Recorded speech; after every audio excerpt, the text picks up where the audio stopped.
आपका स्वागत है। तो कैसे हैं आप लोग? आज के इस वीडियो में हम डिस्कस करने जा रहे हैं continuous variation of refractive index and a very important concept of prism. तो बने रहिए दोस्तों। हम देखते हैं यहां पर पहले वेरिएशन होता कैसा है जब मैं वेरिएबल रिफ्रैक्टिव इंडेक्स लेता हूं, और उसके बाद प्रिज्म बात करेंगे दोस्तों। प्रिज्म पे अपन बहुत ढंग से कॉन्सेप्ट के साथ, क्लैरिटी के साथ सीखेंगे। चलिए तो यहां पर मान लीजिए कि ये रेयर है, ये रेयर मीडियम है, ये डेंसर मीडियम, राइट। अब मेरी जो रे है वो यहां से ट्रेवल करेगी नीचे से ऊपर जा रही। मान लीजिए कि ये एंगल ऑफ इंसिडेंस आई है, राइट। अब क्या होगा, जैसे जैसे मैं ऊपर जाते जा रहा हूं, जैसे जैसे मैं ऊपर जा रहा हूं, मेरा म्यू मतलब रिफ्रैक्टिव इंडेक्स बढ़ रहा है। क्लियर? जैसे ही मेरा रिफ्रैक्टिव इंडेक्स बढ़ता है दोस्तों, आपको पता है रे जब रेयर से डेंसर में आती है टुवर्ड्स नॉर्थ बेंड होती है, तो ये बेंड हो जाएगी ऐसा ना जाते हुए, ये बेंड हो जाएगी थोड़ा ऐसा।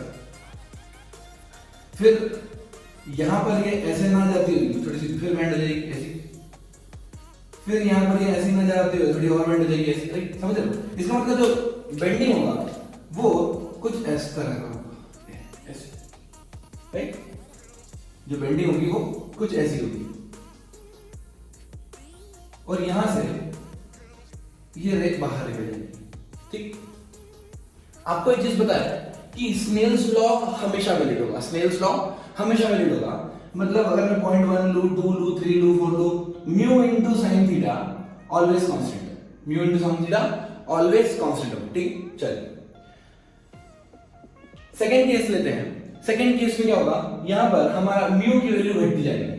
मतलब जैसे जैसे मैं ऊपर जा रहा हूं, मीडियम मेरा रेयरर बनता है। क्या बनता है दोस्तों? मीडियम रेयरर बनता है ना। इसमें दो केस पॉसिबल है। कैसे? जैसे मान लीजिए मेरी कोई रे आई किसी एंगल पर, राइट, आई एंगल। अब नीचे वाला क्या है? म्यू कम है, मतलब नीचे वाला डेंसर, नीचे वाला डेंसर है और ऊपर वाला रेयर है, ठीक है। म्यू मेरा घट रहा है, म्यू घट रहा है कहां से? ऊपर से नीचे, from bottom to top, from bottom to top,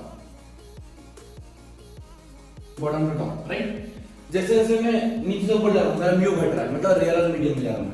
जब मैं डेंसर से रेयर में जाता हूं तो क्या away from the normal bend होती है, मतलब ये कुछ बेंड होगी ऐसे, ये कुछ बेंड होगी ऐसे, राइट। तो हो सकता है किसी पॉइंट पे टीआईआर हो जाए, किसी पॉइंट पे टीआईआर हो जाए। टीआईआर मतलब क्या है? वापस ऐसे आ जाएगी। दूसरा केस, अगर टीआईआर नहीं होता है, अगर टीआईआर नहीं होता है तो ये रे कुछ ऐसे निकल जाएगी। कि ये चीज समझ आई अभी क्या होने वाला है यहाँ पे। अब इसको हम एक स्टैंडर्ड प्रॉब्लम से और समझते हैं। तो दोस्तों इस कॉन्सेप्ट को समझने के लिए लेते हैं हम एक एलटीक्यू। ये एलटीक्यू आईआईटी एडवांस में आ चुका है, जब पेपर बहुत पहले थ्योरेटिकल हुआ करते थे, ठीक है। लेकिन इसमें सीखने का कॉन्सेप्ट है, इसलिए मैंने इस प्रॉब्लम को यहां पर लिया है, और ये काफी स्टैंडर्ड प्रॉब्लम है। जैसे हमारा नेशनल एंथम, राष्ट्रीय गान और गीत हर बुक में मिलता है, सिमिलरली ये प्रॉब्लम भी लगभग हर बुक में मिलता है, ठीक है। चलिए अब इसको समझते हैं। यहां पर कोई मीडियम है जिसका refractive index variable k y to the power 3/2 plus 1 to the power 1/2। इसका मतलब जैसे जैसे मैं ऊपर जाते जाऊंगा, जैसे जैसे मैं y की वैल्यू यहां पे 0 है, जैसे जैसे मैं ऊपर जाते जाऊंगा मेरी वैल्यू म्यू की बढ़ती है, मतलब मैं जा रहा हूं रेयर से डेंसर, ठीक है। चलिए अभी हमने डिस्कस किया, मान लीजिए कि एक एट डिस्टेंस y है, मैं छोटी सी पट्टी ले लेता हूं जिसका थिकनेस दी है, ठीक है। इस सरफेस का मान लीजिए ये कैसे जाएगी, ये मान लीजिए इंसिडेंट रे, राइट। अब इंसिडेंट रे ये थीटा कितना है? थीटा है 90 डिग्री, थीटा है 90 डिग्री। बेसिकली इसको बोलते हैं अप्रॉक्सीमेटली 90 डिग्री, इसको बोलते हैं ग्रेजिंग इंसिडेंस। क्या बोलते हैं दोस्तों? Grazing incidence. अब आपको पता है कि अगर 90 डिग्री हो गया, अगर 90 डिग्री हो गया तो सीधी चली जाएगी। यहां पर ग्रेजिंग इंसिडेंस का मतलब होता है 89.9999 डिग्री, राइट। इसका मतलब इसको बस एक बार मीडियम में घुसना है, इसको एक बार मीडियम में घुसना है कैसे भी करके। तो थोड़ा सा एंगल देता हूं मैं कि ताकि मीडियम में एक बार एंटर हो जाए, करेक्ट। चलिए अब आपको पता है कि जैसे ये मीडियम एंटर होगी उसके बाद तो ये कुछ ऐसी जाएगी, राइट ना। हम देख चुके हैं ये केस। अब क्या होगा, मान लीजिए इस पॉइंट पे, मान लीजिए इस पॉइंट पे वो हमसे पूछ रहे हैं कि स्लोप बताओ।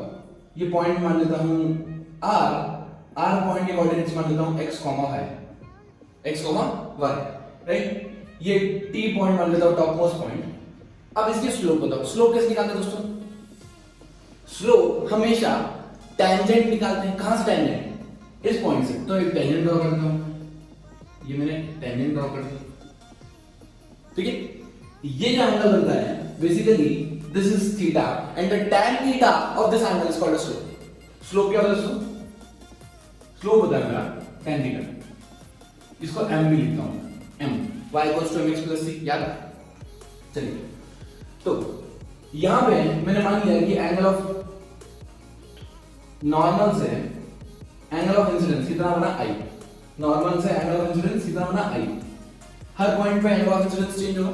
चलिए तो ये एंगल बना लिया i, ठीक है। अब देखो ध्यान से, अगर ये i है और ये दोनों ब्लू लेयर्स 90 डिग्री पे है और ये वाला एंगल कितना थीटा, तो क्या ये वाला एंगल भी थीटा होगा, राइट।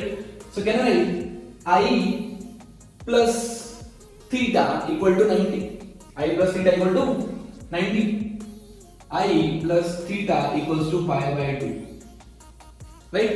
मुझे क्या चाहिए? मुझे चाहिए स्लोप। स्लोप क्या लिखूंगा? Slope m equal to tan theta equal to tan theta के लिए मैं रख रहा हूं 90 minus i, 90 minus i। tan 90 minus theta कितना होता है? cot थीटा, cot थीटा, ये मेरा आ गया cot थीटा। cot थीटा की वैल्यू कितनी आएगी? cot i is equal to m, this m is slope. Slope को हम एक तरीके से और लिखते हैं dy by dx, dy by dx। इसके लिए स्लोप होता है dy by dx। तो सबसे पहला इंपॉर्टेंट पॉइंट जो हमारा dy by dx की वैल्यू आई है या हम बोले जो स्लोप की वैल्यू आई है वो आई है मेरी cot i। कितनी है दोस्तों? cot i। यहां से देखिए तो हमारा सॉल्यूशन आ गया, स्लोप आ गया किसका?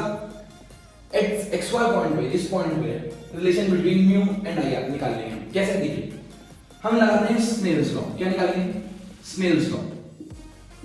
जैसे मैं स्नेल्स लॉ लगाता हूं तो दोस्तों ध्यान से, अब क्या mu into sin theta constant होता है, mu into sin theta constant होगा। अगर mu into sin theta constant है तो क्या वो इस पॉइंट पे, इस पॉइंट पे, इस पॉइंट पे, इस पॉइंट पे, इस पॉइंट पे, किसी भी पॉइंट पे लगाओ क्या वो कांस्टेंट रहेगा?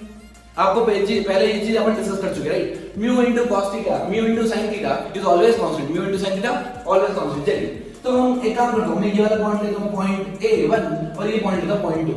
मैं इन दोनों पॉइंट्स के अवॉइड लगा रहा हूं। याद है मैंने आपको बताया था a equal to b, b equal to c, so a equal to c। ये वही कांसेप्ट लगा रहा हूं। मतलब मैं यहां लगा रहा हूं, यहां लगा रहा हूं क्या? Snell's law. So I can write mu1 sin theta 1 is equal to mu2 sin theta 2। mu1 sin theta 1 equal to mu2 sin theta 2। mu1 कितना है दोस्तों? mu1 मेरा 1 एयर, mu2 कितना है? मान लीजिए कुछ mu है रैंडम, मुझे पता नहीं। sin थीटा 1 मतलब यहां पे एंगल कितना है? 90 डिग्री। ग्रेजिंग इंसिडेंस याद है दोस्तों, grazing incidence into sin theta, यहां पे आई है। Got it? चलिए तो sin i की वैल्यू, sin i की वैल्यू कितनी आ गई दोस्तों? sin i की वैल्यू आ गई 1 बाय म्यू। sin i की वैल्यू कितनी आ गई? 1 बाय म्यू। अच्छा ये sin i है तो एक काम करता हूं, मैं ट्रायंगल बनाता हूं, एक ट्रायंगल, राइट। ये अगर मैंने i माना, sin थीटा का मतलब परपेंडिकुलर बाय हाइपोटेन्यूज, मतलब ये हो जाएगा 1, ये हो जाएगा म्यू, ये हो जाएगा 1, ये हो जाएगा म्यू। Got it? इसका मतलब ये जो बेस की वैल्यू आएगी, बेस की वैल्यू कितनी आएगी? बेस की वैल्यू आएगी hypotenuse mu square minus 1 square, mu square minus 1 square. Okay so यहां पर cot i की वैल्यू कितनी आएगी दोस्तों? cot i की वैल्यू आएगी, cot i tan i होता है perpendicular by base. So cot i कितना होगा दोस्तों? cot i होगा बेस अपॉन परपेंडिकुलर, मतलब mu square minus 1 divided by 1। Got it? चलिए अब हम क्या करेंगे, अब हम म्यू की वैल्यू पुट करते हैं। म्यू की वैल्यू ये है, म्यू की वैल्यू पुट करो यहां पर, ये हो जाएगा cot i को क्या मैं स्लोप लिख दूं, मतलब यहां पे LHS और RHS को मैं इक्वल कर रहा हूं। तो dy by dx है मेरा, dy by dx का लिख सकता हूं मैं under root mu square minus 1 by 1। Mu square की वैल्यू कितनी? Mu square is k y to the power 3/2 plus 1, ये स्क्वायर से अंडर रूट कैंसिल हो जाएगा, -1 mu square minus 1 divided by 1, mu square minus 1 divided by 1, ठीक है। अब ये देखिए -1 प्लस 1 ये कैंसिल हो गया, -1 प्लस 1 कैंसिल हो गया, राइट। चलिए अब क्या करेंगे, ये रूट है, राइट, तो इसको मैं लिखूं रूट के into 3 to the power sorry y to the power 3/2 के 3/4 रख दिया, दोनों तरफ अंडर रूट ले ली, गॉट इट। चलिए अब क्या करना है वो dy by dx, एक काम करता हूं dy by y to the power 3/4 equals to root k into dx, root k into dx, ठीक है। अब इसको ऊपर ले जाओ तो हो जाएगा y to the power -3/4, y to the power -3/4, इसको इंटीग्रेट करो, कहां से कहां तक, इसको 0 से y तक इंटीग्रेट करना है पूरा, ठीक है। चलिए जैसे मैं इसको इंटीग्रेट करता हूं तो ये एक रिलेशन आ जाएगा मेरे पास, इस पॉइंट पे क्या आएगा, इक्वेशन ऑफ ट्रैजेक्टरी का है दोस्तों। Equation of trajectory is nothing, it is a relation between y coordinate and x coordinate, y coordinate and x coordinate, and it should be independent of all other variables. तो यहां पर y और x में relation आता हुआ दिख रहा है आपको, इंटीग्रेट करते से रिलेशन आ जाएगा, देखिए y टू द पावर -3/4 है, so y to the power -3/4 plus 1 upon -3/4 plus 1, तो जाएगा y to the power 1/4 divided by 1/4 -3/4 plus 1, और ये हो जाएगा रूट के इनटू इंटीग्रेशन dx क्या होता है x, राइट। सो ये हो जाएगा y to the power 1/4 equals to root के इनटू x/4, इसको यहां मल्टीप्लाई कर दीजिए, x/4 आएगा। यही हमारी इक्वेशन ऑफ ट्रैजेक्टरी, यही हमारी इक्वेशन ऑफ ट्रैजेक्टरी। इसको एक तरीके से और लिख सकते हैं, इसको लिख सकते हैं पावर 4 का मल्टीप्लाई करके दोनों जगह, तो जाएगा y equal to k square into x to the power 4 by 4 to the power 4, 4 to the power 4 को आप 256 भी लिख सकते हैं, 16 into 16 256। This is the equation of trajectory, this is the equation of trajectory.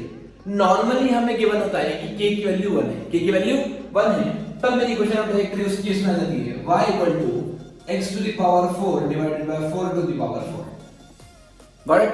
चलिए अब अगर वो हमसे पूछे कि बताओ दोस्तों इस पॉइंट पे कोऑर्डिनेट क्या है, इस पॉइंट पे कोऑर्डिनेट क्या है, हमने पता है कि यहां से यहां तक की डिस्टेंस 1 मीटर है, मतलब y कितना है, अगर y 1 है तो x कितनी आ जाएगा, देखो y 1 है तो ये आ जाएगा x to the power 4 equals to 4 to the power 4, मतलब x इक्वल टू 4 आ गया, तो मेरा आंसर आ गया 4,1, गॉट इट।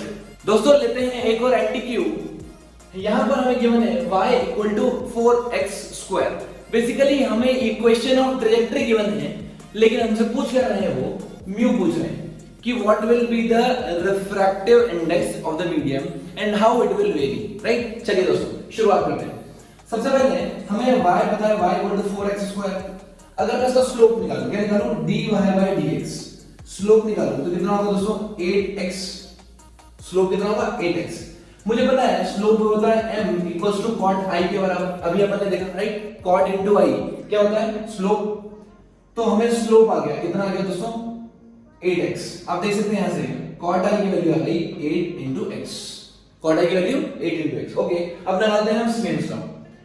स्नेल्स लॉ बोलता है कि पॉइंट 1 मतलब आउटसाइड है, एयर में क्या ग्रेजिंग इंसिडेंस है, एयर में क्या है सेम प्रॉब्लम है, बस यहां पे मैंने चेंज कर दिए क्वेश्चन को आंसर में, आंसर को क्वेश्चन में। स्नेल्स लॉ बोलता है ग्रेजिंग इंसिडेंस हो रहा है तो म्यू इनटू sin 90, एयर में grazing incidence 90 degree equal to mu into sin i, where i is the refractive index, sorry i is the angle of incidence at point p where x, y coordinate मैंने माने थे, ठीक है। चलिए सो ये हो जाएगा 1 by mu equal to sin i, 1 by mu equal to sin i। अब sin i क्या होता है दोस्तों, यहां देखो ट्रायंगल प्रॉब्लम, अगर ये i है तो ये 1 होगा perpendicular by hypotenuse, perpendicular by hypotenuse, तो यहां से मेरी वैल्यू आ जाएगी 1 minus mu square, sorry mu square minus 1, hypotenuse minus mu square minus 1, ये कितना आ गया बेस, ठीक है, म्यू स्क्वायर माइनस 1 आ गया।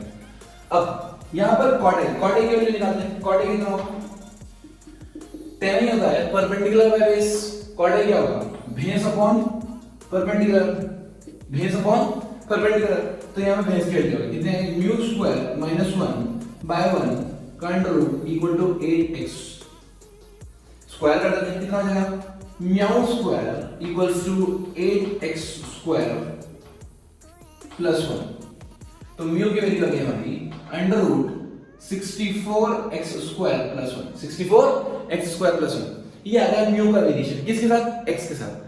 अब हम निकालेंगे म्यू का वेरिएशन y के साथ। बेसिकली हमें y यूजुअली निकालना होता है कि ऊपर जैसे जैसे बढ़ते आते हैं तो कैसा वेरिएशन होता है। एक काम करते हैं,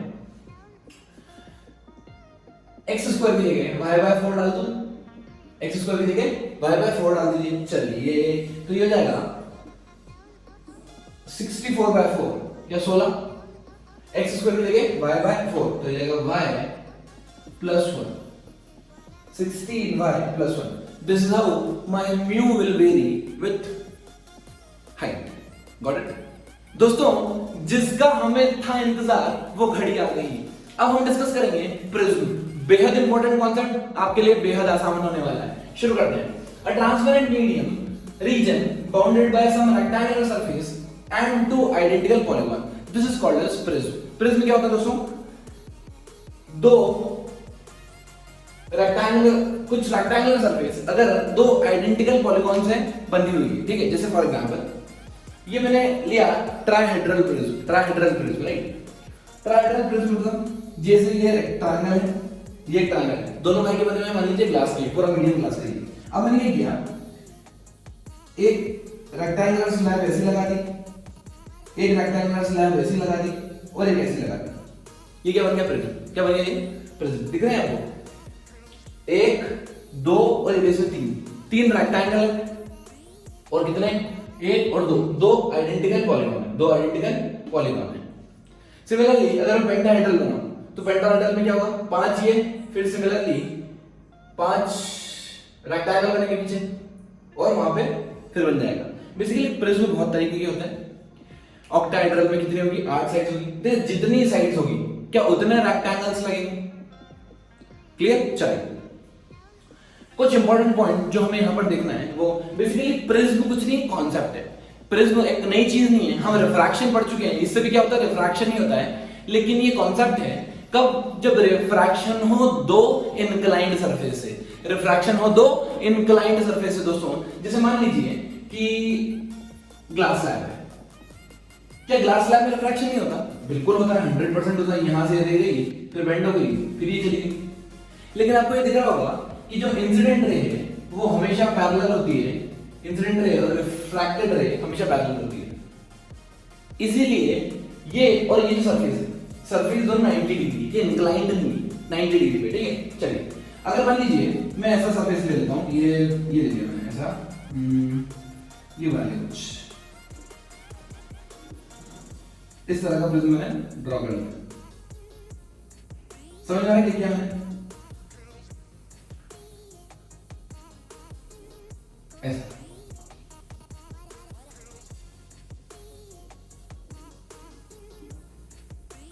ये मैंने ट्रायंगल लिया, ट्रायंगुलर प्रिज्म लिया, उसको क्या कर दिया, कट कर दिया, ऐसे ट्रायंगुलर प्रिज्म को ऊपर से कट कर दिया, तब भी ये प्रिज्म काम करेगा, क्योंकि यहां पर अगर कोई रे आएगी इसके पास तो बेसिकली वो डिविएट हो जाएगी, रे आएगी तो डिविएट हो जाएगी, और जो एंगल है उसके वो इंक्लाइंड है, ठीक है, सरफेस जो है वो इंक्लाइंड है। अब यहां पर कुछ इंपॉर्टेंट कॉन्सेप्ट है जो आपको ध्यान रखना चाहिए। जैसे मान लीजिए मैंने ट्रायंगल लिया, मैंने क्या लिया, ट्रायंगुलर प्रिज्म लिया, तो ट्रायंगुलर प्रिज्म का जो फ्रंट साइड है वो ऐसा दिखेगा, फ्रंट साइड कैसा दिखेगा, ऐसे। अब क्या होता है, मान लीजिए ये P है, ये Q है, ये R है, ठीक है, ये एंगल मान लीजिए एंगल A है, ये एंगल B है, ये एंगल C है, ठीक है। एक कॉमन मिसकंसेप्शन बच्चों के पास होता है, वो मैं रिमूव कर दूंगा यहां पर। सबसे पहले अगर मैं आपसे पूछूं कि एंगल ऑफ प्रिज्म क्या है, एंगल ऑफ प्रिज्म क्या है, तो कुछ बच्चे बोलते हैं 8, लेकिन ये सही आंसर नहीं है, ये सही आंसर नहीं है। सही आंसर क्या है दोस्तों, it depends on the direction in which ray is coming and it depends in the direction where the ray is emerging out. मान लीजिए कि रे मेरी इधर से आई और इधर निकल गई, रे मेरी इधर से आई और इधर निकल गई, तो बेसिकली ये जो दो साइड्स हैं ये जो साइड 1 और साइड 2 है इसको बोलता हूं मैं मैट सरफेसेस। क्या बोलता हूं मैं? Matt surfaces. और इसको बोलता हूं मैं बेस। ठीक है, जहां से रे नहीं निकल रही है उसको बोलते हैं बेस। अब दो मैट सरफेस या में जो रिफ्रैक्टिंग सरफेस है जहां से रिफ्रैक्शन हो रहा है, दो रिफ्रैक्टिंग सरफेस के बीच का एंगल होता है एंगल ऑफ प्रिज्म। दोस्तों बेहद इंपॉर्टेंट पॉइंट, प्लीज नोट कर लीजिए। इसका मतलब जब जनरल केस लेते हैं हम, जनरल केस में क्या लेते हैं हम? जनरल केस में मान लीजिए हमने लिया कुछ ये ट्रायंगल लिया, राइट। अब क्या होता है कि रे इधर से आती है, बेंड होती है और निकल जाती है। रे इधर से आती है, बेंड होती है और निकल जाती है। तो जनरली ये एंगल ऑफ प्रिज्म ऐसा डिफाइन कर लेते हैं, लेकिन एंगल ऑफ प्रिज्म आपको कैसे डिफाइन करना है? ऐसे, दो मैट सरफेस या रिफ्रैक्टिंग सरफेस के बीच का एंगल, राइट। और जहां से रे नहीं निकल रही उसको बोलते हैं बेस। तो यहां पे ये बेस है, ये एंगल ऑफ प्रिज्म है, ये रिफ्रैक्टेड रे, ये इमर्जेंट रे, एंड यहां पे आप नॉर्मल ड्रॉ करके एंगल ऑफ रिफ्रैक्शन भी निकाल सकते हैं। Got it? तो आइए दोस्तों अब समझते हैं ये बेसिकली प्रिज्म वर्क कैसे करता है, और यहां पर हम angle of prism, deviation, incident ray, emergent रे, ये सभी फिनोमेना यहां देखेंगे। चलिए सबसे पहले अगर रे ऐसी आ रही है तो यहां इस पॉइंट पे हमने क्या बनाया? नॉर्मल। इस एंगल को बोलते हैं एंगल ऑफ इंसिडेंस। आइए अब क्या होगा? रे बेंड होगी। कहां? मान लीजिए इसका रिफ्रैक्टिव इंडेक्स कुछ म्यू है, सो ये रेयर हो गया, ये डेंसर हो गया टुवर्ड्स द नॉर्मल। सो ये रे सीधी ना जाती हुई, ये रे सीधी ना जाती हुई ये हो जाएगी थोड़ी बेंड ऐसी। बट ये रे बेंड हो गई। अब क्या होगा? मान लीजिए इसने एंगल बनाया R1, where R1 is the angle of refraction on surface 1, right? So यहां पर दो सरफेस है दोस्तों, एक सरफेस 1 ये, सरफेस 2 ये। इसका मतलब दो सरफेस के बीच में जो एंगल बन रहा है वो एंगल ऑफ प्रिज्म होगा। तो ये बोलता हूं मैं A, this called as angle of prism. Got it? चलिए ये हमारा क्या हो जाएगा? बेस। ये क्या हो जाएगा दोस्तों? बेस। ओके, अब यहां पे मैं फिर से एक नॉर्मल ड्रॉ करता हूं। क्या ड्रॉ करता हूं दोस्तों? नॉर्मल ड्रॉ करता हूं इधर। ये मैंने क्या ड्रॉ? Normal, right. अभी नॉर्मल ड्रॉ करने के बाद ये जो रे है यहां से निकल के बाहर जाएगी। मान लीजिए ये एंगल मैंने मान लिया R1, एंगल कितना मान लिया? R2, एंगल मान लिया R2, ठीक है। अब ये रे बाहर जाएगी, ये रे गई बाहर ऐसे। This is called as emergent ray, this is called as emergent ray, और ये बता रहा है angle of emergence E। Relation बता मुझे, ये I incidence, E angle of emergence, जिससे रे बाहर जाएगी। R1 R2 are the two angle of refractions, कुछ भी बोल सकते हैं आप यहां पर। ये एंगल बनाया नॉर्मल से करूं, ठीक। अब ये रे ऐसी बाहर चली जाएगी। बट आपको यहां पर क्या निकालना होता है? सबसे पहले ध्यान रखिए दोस्तों, ये ब्लू लाइन और ये डैश लाइन, ये ब्लू लाइन और ये डैश लाइन क्या ये 90 डिग्री है ना? ये 90 डिग्री में। मैं इसका नामकरण कर देता हूं। अगर मैं नामकरण करता हूं इसका, तो ये मान लीजिए ये मैंने बोला P, ये बोला मैंने Q, ये मैंने बोला R। ध्यान से देखना है दोस्तों ट्रायंगल PQR को, ट्रायंगल PQR को। ये एंगल R2 है तो ये एंगल कितना होगा? ये नॉर्मल है, ये सरफेस है, तो ये टोटल 90 डिग्री होता है। अगर ये 90 है, ये R2 है, तो बचा हुआ वाला 90 माइनस R2, बचा हुआ 90 माइनस R2। सिमिलरली ये नॉर्मल है, ये सरफेस है, ठीक है। ये एंगल R1 है, तो जो बचा हुआ एंगल है यहां से लेके यहां तक, ये कितना होगा? 90 माइनस R1। ये समझ रहा है? 90 माइनस R1। अब देखो सब कुछ भूल जाओ, ये ट्रायंगल देखो, ये वाला कौन सा ट्रायंगल? ट्रायंगल ये, मतलब P Q और R, P Q और R। ये एंगल है 90 माइनस R1, ये एंगल है 90 माइनस R2, और ये एंगल कितना है? Angle A। क्या इन तीनों का सम 180 के बराबर होता है?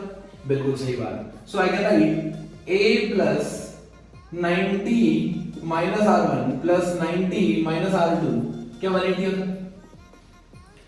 इसका मतलब यहां पर एक इंपॉर्टेंट रिलेशन डिराइव कर रहे हैं हमने दोस्तों, that the angle of prism is always equals to two refraction, angle of refractions R1 and R2। R1 और R2 का सम कितना होगा? दोनों एंगल ऑफ रिफ्रैक्शन का सम कितना होगा? हमेशा एंगल ऑफ प्रिज्म के बराबर। ये इंपॉर्टेंट कॉन्सेप्ट है, आपको याद रखना है, ठीक है। चलिए अब क्या होता है, एक कॉन्सेप्ट को पूछते हैं डेविएशन का। हमें पता है कि जो इंसिडेंट रे है वो जाना चाहती है सीधा इधर, लेकिन फाइनली जो रे है वो इधर है। इसका मतलब ये क्या डेविएट हो गई, this is called as deviation, this is called as deviation. अब डेविएशन के लिए आप दो काम कर सकते हैं। क्या काम कर सकते हैं? पहला काम तो आप ज्योमेट्री लगाएं, आप ज्योमेट्री लगाएं। कैसे? इस क्वाड्रिलेटरल को मान लीजिए दिस दिस दिस, ऐसा क्वाड्रिलेटरल करना चाहिए, फिर ज्योमेट्री लगाएं और मेहनत करें। या फिर सेकंड काम आप स्मार्टनेस लगाएं। क्या लगाएं दोस्तों? स्मार्टनेस। हम निकालते हैं net deviation is deviation due to surface 1 plus deviation due to surface 2। याद है मैंने आपको कराया था ये क्वेश्चन, अपन नॉर्मल मिरर वाले क्वेश्चंस में भी कर चुके हैं ये कॉन्सेप्ट। ओके, तो इस पे डेविएशन कितना है? रिफ्रैक्शन हो रहा है R1 पे और इंसिडेंट आ गई I1 पे। कौन बड़ा? I, तो ये हो जाएगा I minus R1, I minus R1 side direct. यहां पर रिफ्रैक्शन जो एंगल है वो R2 है और इमर्जेंस क्या है? E। कौन बड़ा है? E बड़ा, E एंगल बड़ा है, तो डेविएशन हो जाएगा E minus R2, E minus R2। ये समझ में नहीं क्या लिखा? यहां पे डेविएशन कैसा? क्लॉकवाइज। यहां पे डेविएशन कैसा? क्लॉकवाइज। दोनों क्लॉकवाइज है तो मैंने दोनों ऐड कर दिया, बड़ा माइनस छोटा करके ऐड कर दिया उनको। ठीक है, जो नेट डेविएशन आ गया वो मेरा क्लॉकवाइज आया। ठीक है, ओके, तो ये देखो यहां पे जाएगा I plus E minus R1 minus R2, मैंने कॉमन निकाल लिया माइनस R1 R2 की वैल्यू क्या है? A। Second line I plus E minus A, ये हो गया हमारा delta. I plus E minus A हो गया डेल्टा। दोस्तों ये दोनों फॉर्मूले बेहद इंपॉर्टेंट है, आपको याद रखना है प्रिज्म से रिलेटेड कोई भी क्वेश्चन आता है तो। ठीक है दोस्तों, another important concept variation of delta. Delta क्या है? Deviation with angle of incidence, deviation with angle of incidence. इसमें हमें रिलेशन देखना है दोस्तों। सबसे पहले हम लेते हैं सरफेस 1, ये surface 2, polar diagram as it is. अब यहां पर स्नेल्स लॉ लगाते हैं, तो स्नेल्स लॉ नहीं है तो स्नेल्स लॉ लगाने पे क्या आएगा? μ1 * sin i, μ1 * sin i equals to μ2 * sin r। r की जगह क्या है? r1 और i की जगह i है, यहां पे 1 है फैक्टर मैट्रिक्स। ठीक है, सरफेस 2 पे लगाते हैं। सरफेस 2 पे लगाएंगे तो क्या आएगा? μ1 * sin r2 equal to μ, that is 1 * sin e, 1 * sin e। ठीक है, चलिए मैं यहां से R1 की वैल्यू निकालता हूं। क्या वैल्यू निकालता हूं? R1 की। R1 की वैल्यू निकालूंगा तो ये जाएगा sin i divided by mu, दोनों तरफ मैं sin इनवर्स ले लूं, sin इनवर्स क्या R1 की वैल्यू होगी। यहां से मैं काय की वैल्यू निकालता हूं दोस्तों, मैं e की वैल्यू निकालता हूं, तो ये जाएगा sin inverse mu times sin R2, ये हो जाएगा मेरा e की वैल्यू। sin इनवर्स दोनों तरफ क्या लिया मैंने? sin इनवर्स ले लिया, म्यू इनटू sin R2। अब हमें डेविएशन का वेरिएशन देखना है i के साथ।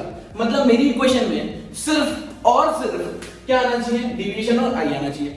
हमें डेविएशन का फॉर्मूला होता है deviation equals to i plus e minus a। e को हटाता हूं, e को रखता हूं मैं sin इनवर्स। देखो i और a तो कांस्टेंट चलेगा, डेविएशन उसमें रिलेशन चाहिए मुझे, मतलब e को हटाना है। e को हटाने के लिए मैं क्या करूंगा? ये लगाता हूं 1 माइनस sin इनवर्स। एक काम करता हूं, इसको लिखते हैं ऐसे i minus a plus e। e की जगह क्या रखा? sin inverse mu sin R2, right.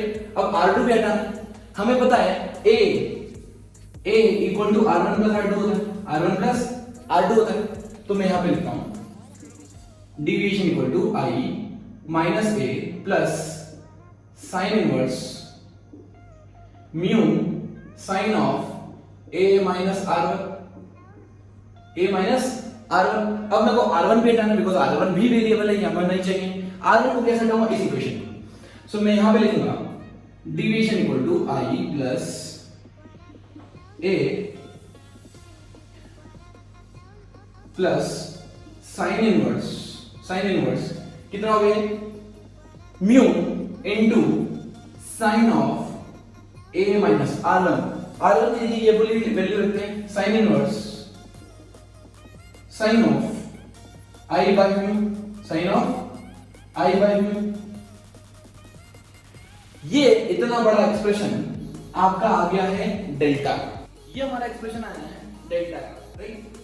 दोस्तों आपको उसे याद नहीं करना है, मैं सिर्फ समझाने के लिए बता रहा हूं कि ये इतना गंदा एक्सप्रेशन आएगा डेल्टा का वेरिएशन आई के साथ। अगर मुझे डेविएशन मिनिमम या मैक्सिमम चाहिए तो क्या मैं डिफरेंशिएशन करता हूं, अगर मुझे डेल्टा मिनिमम चाहिए तो मैं डिफरेंशिएट करता हूं डी बाई डी आई। इसका डिफरेंशिएट करके क्या मैं जीरो पुट कर दूं? जैसे ही मैं जीरो पुट करके सॉल्व करता हूं दोस्तों, तो मेरी कंडीशन आती है when I is equal to, when angle of incidence I is equal to emergence angle, तब जो डेविएशन होता है वो मिनिमम डेविएशन होता है। ये कंडीशन बहुत इंपॉर्टेंट है दोस्तों, इस पे हम आगे और डिस्कस करते हैं। दोस्तों ये कंडीशन स्कूल और कॉम्पिटिटिव पॉइंट ऑफ व्यू से बेहद ज्यादा इंपॉर्टेंट है। कंडीशन ऑफ मिनिमम डेविएशन, वो बोलते हैं कि कितना म्यू हो, इसका रिफ्रैक्टिव इंडेक्स कितना होना चाहिए कि जो डेविएशन हो वो मिनिमम हो, या फिर एंगल ऑफ प्रिज्म पे भी हम चर्चा कर सकते हैं। यहाँ पर देखिए सबसे पहले हमने अभी कंडीशन देखी, जब I इक्वल टू E होता है, जब एंगल ऑफ इंसिडेंस और एंगल ऑफ इमर्जेंस बराबर होते हैं तो क्या मिनिमम डेविएशन होता है।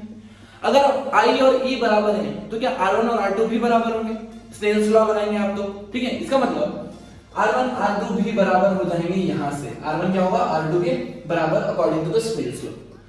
इसका मतलब जो डायग्राम होगा वो सिमेट्रिक होगा about an angle bisector A. इस लाइन के मैं अगर एंगल बाइसेक्टर बनाऊं तो इसके अबाउट सिमेट्रिक होगा रे डायग्राम। सिमेट्रिक होगा मतलब देखिए दोस्तों, ये जो रे आएगी ये इधर से आएगी, ये नॉर्मल इंसिडेंस की, फिर ये पैरेलल टू द बेस चली जाएगी और फिर ये ऐसे निकल जाएगी। तो थर्ड कंडीशन आप ये बोल सकते हैं कि अगर डेविएशन मिनिमम हो रहा है, अगर डेविएशन मिनिमम हो रहा है तो जो रे आती है वो बेस के पैरेलल होती है, जो रे आती है वो बेस के पैरेलल होती है और फिर निकल जाती है दूसरे मीडियम में। ठीक, चलिए तो यहां पर आपको पता चल गया कि ये एंगल R1 है, ये वाला एंगल R2 है और R1 R2 बराबर है। सिमिलरली ये एंगल I होता है, ये एंगल E होता है और I और J भी बराबर है। Got it. चलिए एक इंपॉर्टेंट कंडीशन मैंने बताया, R1 प्लस R2 क्या A होता है, R1 R2 A होता है। इस केस में हो जाएगा R equals to A by 2, क्यों? क्योंकि R1 R2 equal. Second important point, जो डेल्टा होता था वो कितना होता था I प्लस E माइनस 1, I प्लस E माइनस 1। तो यहां पर अगर मैं डेल्टा मिनिमम निकालूं तो क्या हो जाएगा I plus I 2I minus 1, ठीक है, 2I माइनस 1। आप ऐसे भी देख सकते हैं इसको, बेसिकली इसको मैं अगर ऐसे लिखूं I minus R1 delta 1 plus delta 2, ठीक है, नॉर्मल बेसिक मेथड।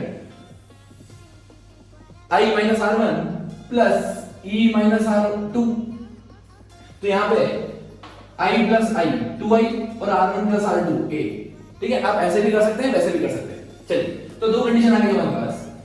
यहां से मैं I निकालता हूं, I कितना होगा, I होगा मेरा A plus delta M, A plus delta M by 2। ये हो गया मेरा एंगल ऑफ इंसिडेंस, कब? मिनिमम डेविएशन के केस में, मिनिमम डेविएशन के केस में। और R कितना हो गया A बाई 2, मिनिमम डेविएशन के केस में। वो पूछते हैं कि रिफ्रैक्टिव इंडेक्स बता दो दोस्तों, रिफ्रैक्टिव इंडेक्स बता दो मिनिमम डेविएशन के केस में। मान लेते हैं रिफ्रैक्टिव इंडेक्स म्यू में, क्या है म्यू। अब लगाते हैं हम स्नेल्स लॉ, कहीं भी लगा दो, पॉइंट 1 पे, पॉइंट 2 पे, आपकी मर्जी। मैं पॉइंट 1 पे लगा रहा हूं। So according to the Snell's law at point 1, Snell's law होता है μ1 into sin थीटा, मतलब म्यू कितना है पर air into sin i is equal to mu into sin r, mu into sin r. So I can write mu equal to sin i divided by sin r, sin r, ठीक है। sin i की जगह क्या रखूं मैं, a plus del m by 2 sin of a plus del m by 2 divided by sin r, r की जगह क्या रखता है sin of a by 2। दोस्तों बेहद इंपॉर्टेंट रिलेशन आपकी स्कूल के एग्जामिनेशन में और कॉम्पिटिटिव एग्जामिनेशन में फ्रीक्वेंटली पूछा जाता है। Mu, what should be the mu, what should be the refractive index of the material for minimum deviation. आपको क्या क्या गिवन होगा, एंगल ऑफ प्रिज्म गिवन होगा और डेविएटेड एंगल गिवन होगा। दोस्तों डिस्कस करते हैं कुछ स्पेशल इंपॉर्टेंट पॉइंट्स। आपको पता है जो डेविएशन है वो एंगल ऑफ इंसिडेंस के साथ वेरी करता है, एंगल ऑफ इंसिडेंस के साथ वेरी करता है। कैसे वेरी करता है, ऐसे, राइट। मतलब इस पॉइंट पे जो डेविएशन आता है वो आता है मिनिमम और मिनिमम डेविएशन की कंडीशन होती है जब angle of incidence angle of emergence बराबर होते हैं और दोनों रिफ्रैक्टेड एंगल भी बराबर होते हैं। चलिए अब जो म्यू की वैल्यू आती है वो आती है sin a plus del m by 2 divided by sin a by 2। ये कब है आती है म्यू की रिफ्रैक्टिव इंडेक्स की वैल्यू जब मिनिमम डेविएशन होता है। मान लीजिए प्रिज्म बहुत पतला है, प्रिज्म बहुत पतला है, एकदम छोटू सा प्रिज्म है जिसको बोलते हैं थिन प्रिज्म। क्या बोलते हैं इसको? Thin prism. थिन प्रिज्म मतलब जिसका प्रिज्म एंगल बहुत बहुत बहुत बहुत कम है, 5 डिग्री 8 डिग्री के आसपास। ठीक है, अब इस केस में क्या होगा, अगर मुझे म्यू निकालना है तो sin theta is approximately equal to theta for small angles. So can I sin हटा देता हूं यहां पे, sin theta approximately equal to theta, I am using small angle approximation. So I can write a plus del m by 2 divided by a by 2. So this 2 get cancelled. What you are getting? You are getting mu is equals to a by a1 minus del m by a. Right? So what you are getting over here? That is a plus 1. यहाँ पे आएगा plus 1. Now अगर मैं इसको निकालूं यहाँ पे तो del m कितना, del m by a आ जाएगा mu minus 1। इसको इधर ले जाओ, mu minus 1 a का मैं मल्टीप्लाई करता हूं।